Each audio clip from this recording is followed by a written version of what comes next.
Мен bir мисалды айта кетейин. Эми биз ар дайым эле айтып келип жатабыз. Ушул уюшкан кылмыштуулук топторго каршы күрөштү күчөтөбүз, жүргүзүп атабыз, контролдоп атабыз деп. Бирок бүгүнкү күндөгү жүргүзүлүп аткан жумуш бул таптакыр өзүнүн идеясы менен, өзүнүн формасы менен өзгөчөлөнөт. Себеби бүгүнкү күндө биз мындан ары мамлекетибизде уюшкандык кылмыштуу топтор болбойт деп бардыгына жарыяладык. Жана ошол сөзүбүзгө турушубуз керек. Бир эле мисалды айтайын, жакынкы эле күндөрдө биз республика боюнча бардык ошол уюшкан кылмыштуу топторго, коррупцияга, мыйзамдуулукту бузууга катышы бар мамлекеттик кызматкерлерди аныктап чыктык. Бүгүнкү күндө Райымбек Матраимовго байланыштуу болгон 92 мамлекеттик кызматкерди аныктадык. Көлбаевга байланыштуу болгон 60 кызматкерди биз аныктадык. Андан сырткары таможня органдарынан 50 кызматкерди аныктадык. Ошентип 202 мамлекеттик кызматкер уюшкан кылмыштуулук топко, криминалдык элементтерге жана коррупцияга байланыштуу кызматтарынан алынып жатат. Бул масштабтуу жумуштун бардыгы ошол мамлекетибиздеги ар бир мамлекеттик органды тазалоонун негизинде болуп атат.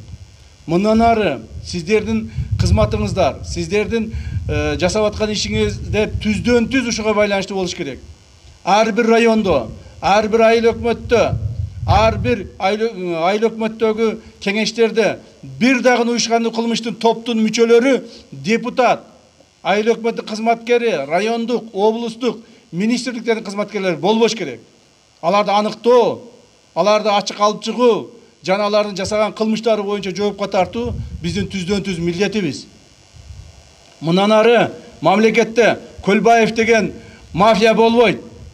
Мындан ары мамлекетте Райым Матраимов деген мафия болбойт.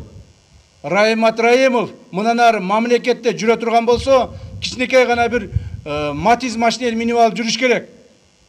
Мындан ары Райым Матраимовдун кланы, анын байлыгы, анын кылмыштуу түрдө топтогон байлыктары мамлекеттин өсүп өнүгүшүнө тоскоол жаратып, же ички биздин саясий иштерибизге тоскоол кыла албаш керек.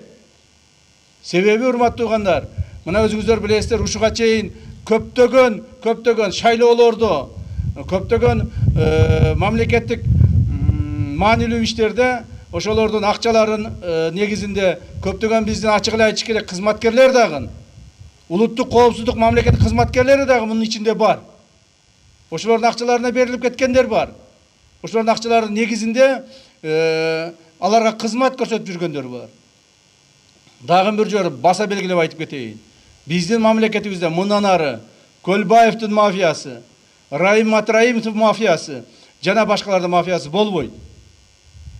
Мамлекетибиз таза, мыйзамдуу, стабилдүү, тынчтык заманда жашаш керек. Мамлекетибизде кимдер жакшы жашаш керек? Жөнөкөй адамдар, өз эмгеги менен кызмат кылган адамдар, өз эмгеги менен акча тапкан бизнесмендер жана өз эмгеги менен эмгек кылып мамлекетке кызмат кылып аткан мамлекеттик кызматкерлер жакшы жашаш керек. Биз ошолорго шарт түзүшүбүз керек.